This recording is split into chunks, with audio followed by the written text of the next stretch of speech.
Welcome to Score Up Learning. आज 100 MCQ series का part second करेंगे। ऑलरेडी पार्ट 1 कवर हो गया, तो स्टार्ट करते हैं part second. Question number 11, appointment of a company secretary is made by. जो एक कंपनी में कंपनी सेक्रेटरी होती है उसकी अपॉइंटमेंट कौन करता है? A promoters, B board of directors, C debenture holders, D government.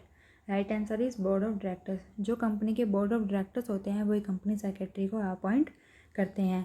Next question is consider the following statement. 2 statement दे रखी है, हमने इसमें से बताना है कौन सी करेक्ट है और कौन सी करेक्ट नहीं है। First is aggregate planning implies operational planning concern with determining A firm production requirement and manufacturing capacity. मतलब हम एग्रीगेट जो प्लानिंग करते हैं उसके अंदर हम प्लानिंग करते हैं एक प्रोडक्शन की हमारे को रिक्वायरमेंट्स कितनी है और कितनी मैन्युफैक्चरिंग कैपेसिटी है, कितना हमें प्रोडक्ट चाहिए और हमारे को उस प्रोडक्ट को प्रोड्यूस करने की कैपेसिटी एक कंपनी के पास कितनी है। ये प्लानिंग का एक पार्ट है।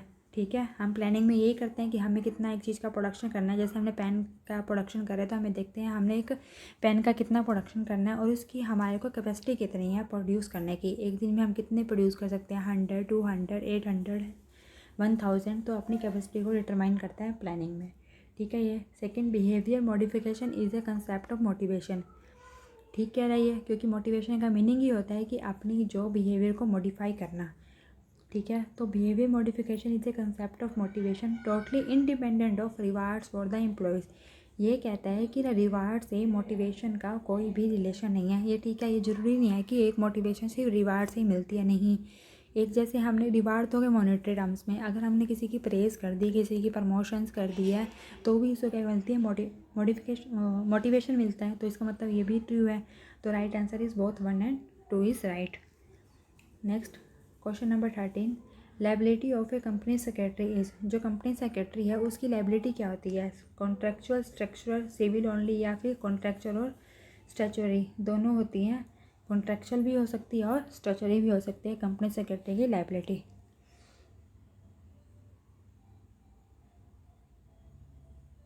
Right answer is D. Next question is Which one among the following industries produce the most non-biodegradable waste? non-biodegradable waste होता है जो हमारे एनवायरनमेंट के लिए सही नहीं होता, जिसको आप दोबारा से कुछ भी और जनरेट नहीं कर सकते, वो होते हैं non biodegradable vast. First is thermal power plants, second is paper mills, third food processing units, D textile mills. तो राइट आंसर क्या होगा इसका? Thermal power plants. Thermal power plants का जो भी वास्ट होगा और नॉन बायोडिग्रेडेबल होता है उस वास्ट को हम इन्वायरमेंट के लिए वो अच्छा नहीं होता, उसको दोबारा से रीयूज़ भी नहीं कर सकते।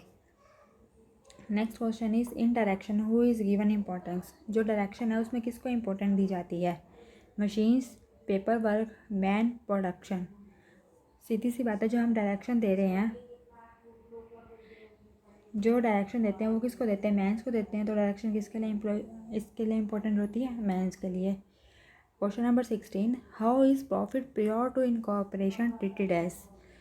प्रॉफिट प्रायर टू इनकॉर्पोरेशन, इसका मीनिंग क्या होता है? मान लो हमने एक कंपनी परचेज़ करी है जनवरी में, ठीक है, लेकिन उसका हमें इनकॉर्पोरेशन और सर्टिफिकेट मिलता है अप्रैल में।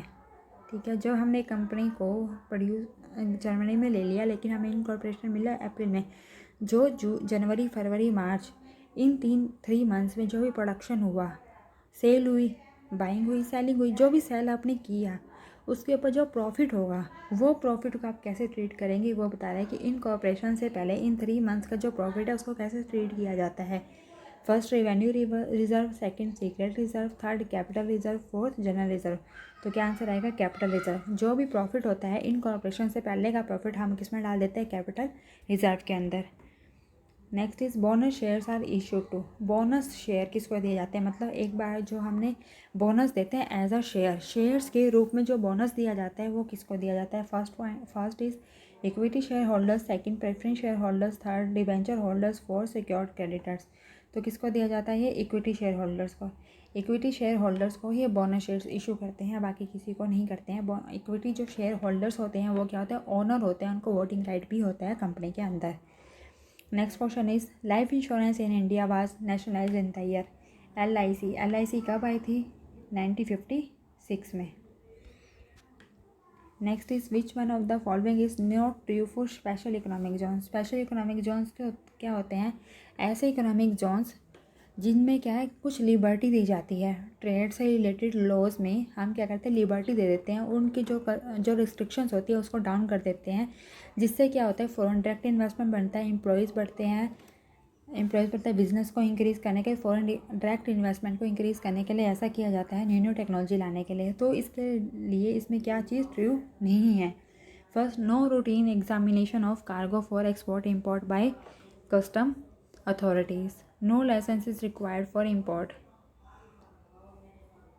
Manufacturing and servicing activities are allowed. No permission for subcontracting. हमने क्या पूछा था? Not true.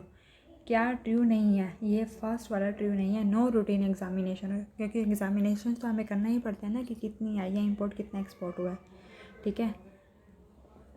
Next point is what is the correct sequence of strategic planning process. जो स्ट्रेटजिक प्लानिंग प्रोसेस बनाई जाती है किसी भी एक कंपनी में, जो भी हम प्लानिंग करते हैं उसकी प्रोसेस क्या होती है? पहले हम करते हैं स्वॉट।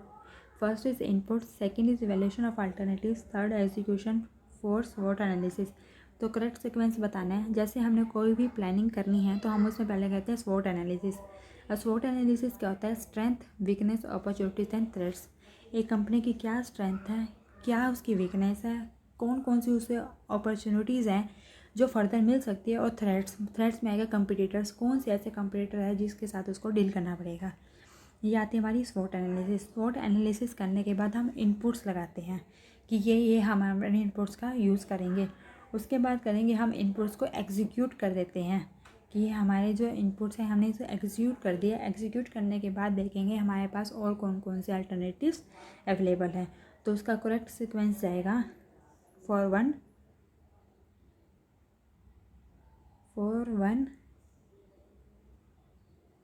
3 2। Okay, 4 1 3 2। SWOT analysis, inputs, execution, evaluation of alternatives. Okay guys, thank you. Like, share and subscribe.